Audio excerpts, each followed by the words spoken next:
Okay, we look at how an image of an object forms. We have an object represented by this vertical arrow here.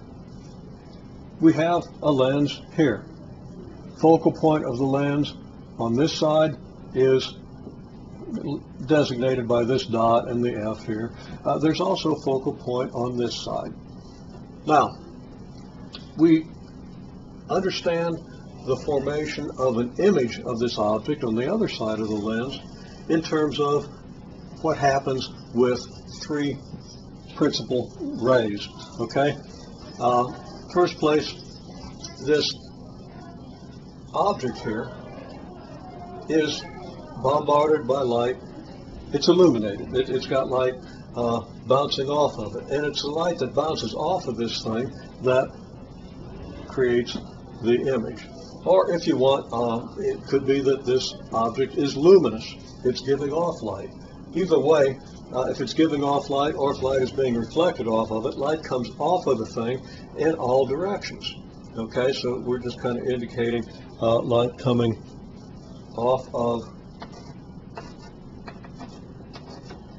the tip of this object in all directions. Now, some of the light that comes off of this tip comes off parallel to what we're going to call the central axis. Okay, so central axis is going to be an axis right through the center of the lens and perpendicular to the plane of the lens.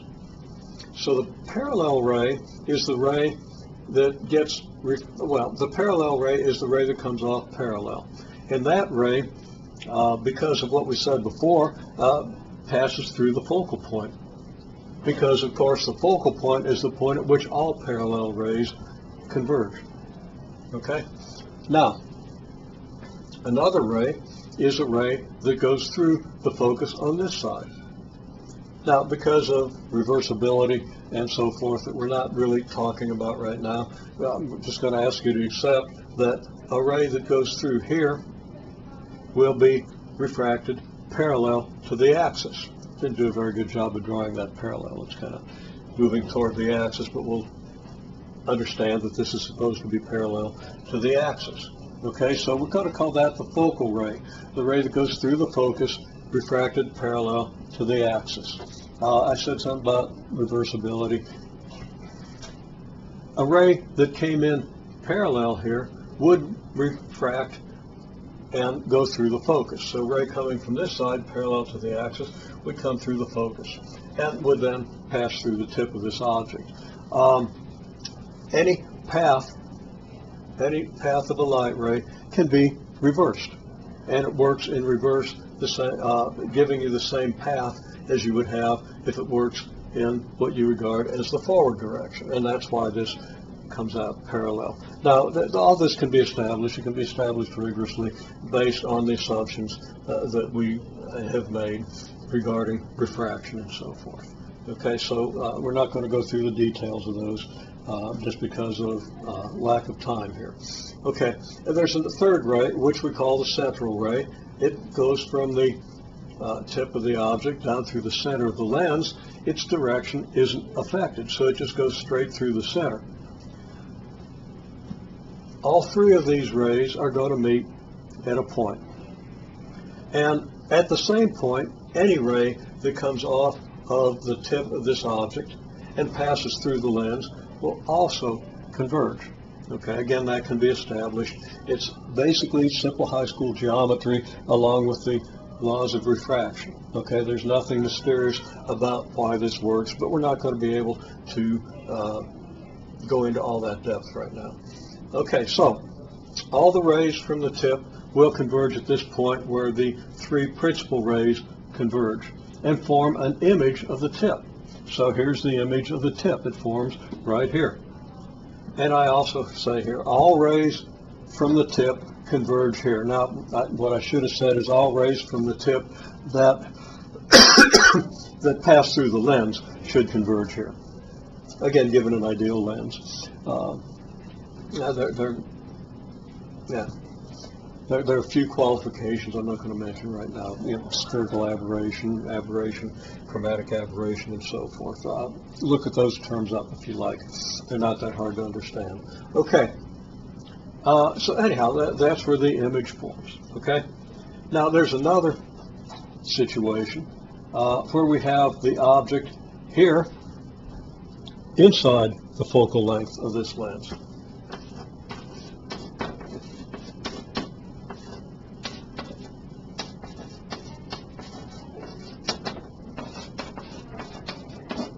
So it's inside the focal length. Now in that case, our parallel ray goes through the focus just as usual, and our central ray goes through the center, and we don't really have a ray that goes through the focus and then goes through the lens. The focus on this side and goes through the lens. That ray would be over here. We can't really talk about that ray. But we do have this ray, and it should be clear from the geometry of this situation that these two are going to be diverging. They're not going to come together. They're not going to meet the way the rays do in this picture. Okay, so this is at a steeper angle than this one. That's very clear. So the central ray is too steep. The rays don't meet on this side of the lens. So you would think, well, there's no image. Well, that's not true. If you happen to be looking on this side of the lens, you see these rays, and they're going to appear to diverge from a point over here. From a point where if you extend this ray and extend this ray, you get a point. And the tip of this object is going to look like it's here. The object is going to look like it's bigger. It's going to look like it's further away on the other side of the lens. In other words, this lens is going to act as a magnifying glass. And if you haven't used a magnifying glass recently, just try it out. If you put an object closer than the focal distance, then you're going to see a bigger object.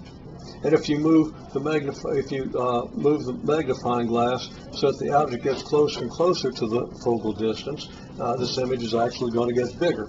You can test that. You want to maybe think about what's going on there in terms of these diagrams. Okay, it's just you adjust the magnifying glass. You get the object as close to the focal length as possible. You get the largest possible image. And this is called a virtual image, whereas this is called a real image. What's the difference? Well, in the real image, these rays are actually there. They're actually focusing at this point. So if you put a screen right here and look at that screen, if you have the right illumination, if the object is bright enough, and if things aren't too bright over here, you're going to be able to see the image of that object. Should have mentioned up here also that every point on this object is going to behave in a similar way to the tip.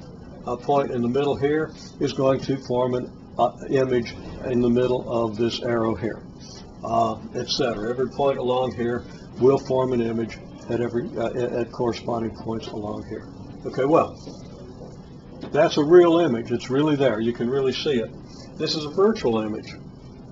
You can, when I say you can see it, this image is formed by actual light rays that could be actually seen on a screen or some object. Okay, this virtual image, it's not a real image. The rays aren't really there. It just looks like they're there. You look through the magnifying glass, the object really isn't there. There's nothing there. And if you look at the point where you think this image is, if you put a screen there, you're not going to see anything because the rays don't really go there. But it looks like they come from there. So it's a virtual image. Now, I'm going to do it in a separate video. We want to talk about how the distance of the object, the distance of the image, and the distance of the focal point from the lens are related.